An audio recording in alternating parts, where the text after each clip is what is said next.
آج کل پیٹ میں زخم ہونا، پیٹ میں السر ہونا اور پیٹ میں انفیکشن ہونا بہت عام ہو گیا ہے۔ جس کو دیکھو پیٹ کا انفیکشن لے کر گھوم رہا ہے۔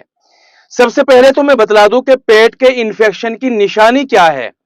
دیکھو اگر اوپر کی طرف یہاں پیٹ میں جلن ہو یا بھاری پن ہو تو یہ پیٹ میں زخم ہونے، پیٹ میں انفیکشن ہونے، پیٹ میں سوجن ہونے کی نشانی ہے۔ اور یہ اس بات کی بھی نشانی ہے کہ ہلکا پھلکا انفیکشن نہیں ہے، زیادہ انفیکشن ہے۔ اسی طرح پیٹ میں کبھی کبھی درد یا چبھن سی ہوتی ہے۔ کھانا کھانے کے بعد پیٹ پھول جاتا ہے۔ کچھ بھی کھا لو پیٹ بھاری رہتا ہے، پیٹ پھول جاتا ہے۔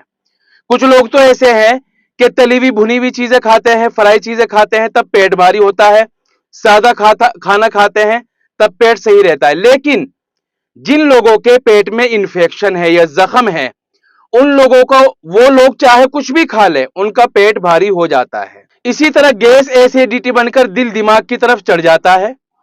اسی طرح پیشاب پیلا بھی آتا ہے، غصہ چڑچڑاپن رہتا ہے۔ یہ سب کس بات کی نشانی ہے کہ اس کے پیٹ میں انفیکشن، زخم یا السر ہے۔ ہوتا کیوں ہے پیٹ میں انفیکشن اور السر؟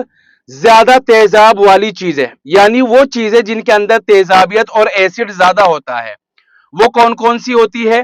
کھٹی چیزیں، اسی طرح کولڈ ڈرنک، الکوہل، اسی طرح تلی ہوئی اور بھنی ہوئی چیزیں، فرائی چیزیں، اس طرح کی چیزوں کے اندر ایسڈ زیادہ ہوتا ہے، یہ ایسڈ زیادہ بناتے ہیں اور اس سے پیٹ میں انفیکشن ہو جاتا ہے۔ اسی طرح زیادہ ڈپریشن، ٹینشن، اوور تھنکنگ، دماغ پر زور ڈالنا، اس کی وجہ سے بھی ایسا ہو جاتا ہے۔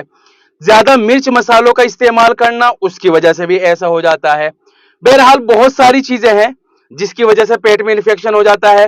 زیادہ بوجھ اٹھا لینا، طاقت سے زیادہ، سائیکلنگ زیادہ کرنا، جم زیادہ کرنا، بہت ساری چیزیں۔ لیکن زیادہ جو آج کل ہوتا ہے نا، وہ ڈپریشن اور انزائٹی سے ہوتا ہے، جو میرا تجربہ ہے خود کا، اس کی بنیاد پر بتا رہا ہوں میں۔ اب اس کا علاج بھی سن لیجئے۔ رات کو آدھا گلاس پانی یا 1 گلاس پانی میں 5 گرام گوند کتیرا بھگو دو۔ اب صبح کو کرنا کیا ہے کہ 1 چمچ شہد لے لو، اس میں 2 چھوٹی الائچی موٹا موٹا اس کو کوٹ لو، چھید لو اور اس میں شہد میں ملا دو 2 چھوٹی الائچی۔ وہ جو رات کو گوند کتیرا بھگویا تھا وہ بھی اس میں ملا دو، نکال کر، پانی نہیں ملانا، گوند کتیرا اس میں سے نکال کر اس میں شہد میں ملا لینا۔ اب یہ تینوں چیزیں ملا لو، ملا کر صبح کو خالی پیٹ اس کو کھا لو۔ انشاءاللہ پیٹ میں انفیکشن، السر، IBS، زخم ہو، کچھ ہی ہو، ساری چیزیں ٹھیک ہوتی چلی جائے گی۔